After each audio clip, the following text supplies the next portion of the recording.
السفارة الأمريكية ايه ده؟ ايه ده؟ السفارة الأمريكية ايه ده؟ احنا فاضيين للدرجة دي؟ نادي الزمالك فاضي للدرجة دي؟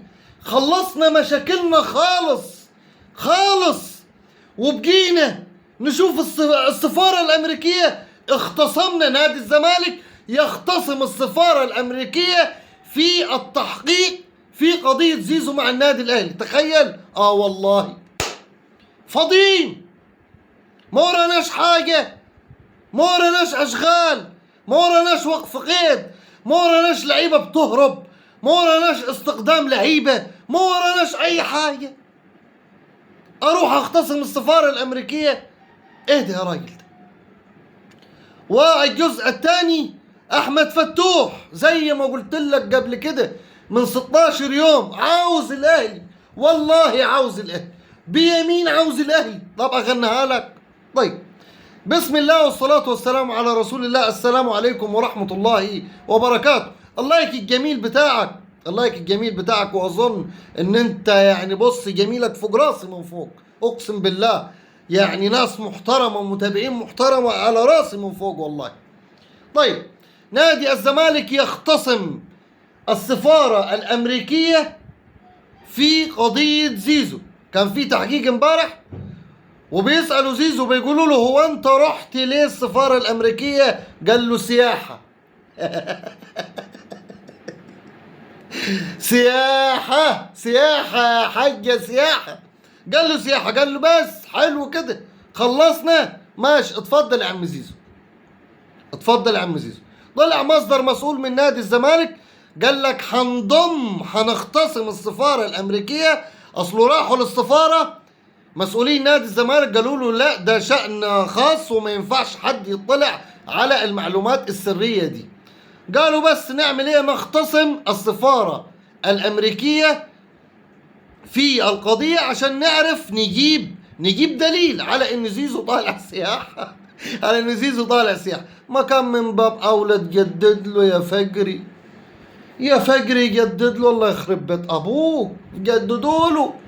قعدت انبح في صوتي واقول يا ناس الحقوني، امن على زيزو، امن على زيزو يا لبيب، يا لبيب جدد لزيزو. ليه اللفه دي؟ ليه ودنك من فين يا جحا؟ ليه ما هي سهل. ليه انا الف واعمل كده واجيب راسه واجيب يدي؟ ليه ما سهله اهي سهله الودن اهي. لكن ليه لازم ندخل في اختصام السفاره الامريكيه؟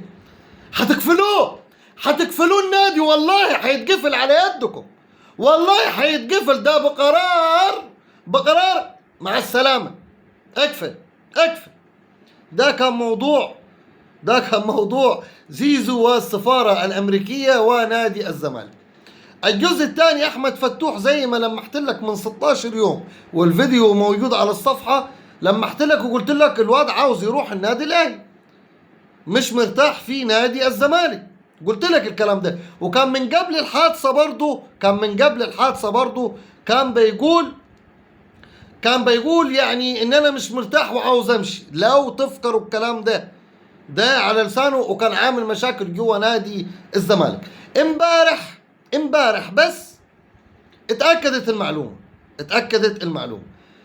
بينشر صورة هو وإمام عاشور. هتقول لي يا عم ليه طيب انت بتقول كده؟ يا عم الحاج ده عادي خالص، ده هم صحاب. لا يا حبيبي، فاكرين لما إمام عاشور اشتغل يحتفل بالحركة بتاعت زيزو؟ فاكرين قلت لكم ايه؟ والله العظيم الحركة دي وراها إن، وضلع وراها إن وكان وأخواته ومش عارفه حتى ومتى وشتى وبتى.